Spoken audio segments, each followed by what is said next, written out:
የሆነ በጣም የምፈልገው ሰው አለ። ሚስቱ በጣም የምንዋደድ ጓደኛዬ ናት።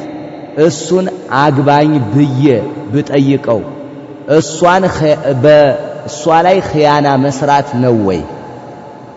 ባሏን አግባኝ ብዬ ብጠይቀው ልጅቱ ጓደኛዬ ናት፣ በጣም እንዋደዳለን፣ እሷ ላይ ኺያና ወይንም እሷን መካድና የእህቴን ጉዳይ ሌላ እንደማድረግ ይቆጠራል ወይ ነገር ነው።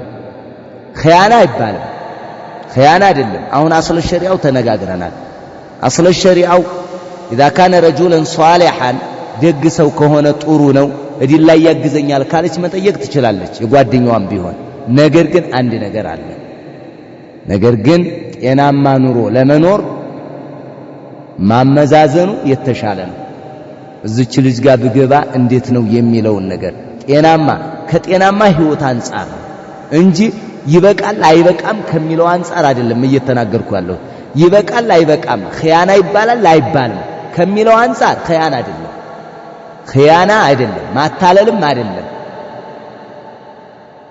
በቃ እሱን አግባይ ብሎ መጠየቅ ጓደኛዋን ማታለል አይባልም። በንግግር ደረጃ እንደዚህ አይነት አረፍተ ነገር ጭራሽ የለም። እሷ ጋር ግን ቢጋጩ ሰራሽልኝ አይደል ነው የምትላት። አዎ ይሄ እሷ ወቀሳ ነው፣ ከሸሪዓው አንፃር የለም። ነገር ግን ጤናማ ህይወት ለመኖር ከነገር ለመዳን ከተለያየ ነገር ለመዳን ወይ በዝምድና ወይ በምን የምትገናኙት ጋር ሌላ ነገር ውስጥ ልትገቡ ትችላላችሁ። እንደዚህ አይነት የባሰ ነገር የሚያመጣ ከሆነ ቢቀር ይሻላል።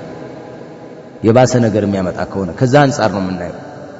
10ኛ ሴት ልጅ ሂጃብ ኒቃብ መልበስ የምትጀምርበት እድሜዋ ከስንት ዓመት ጀምሮ ነው?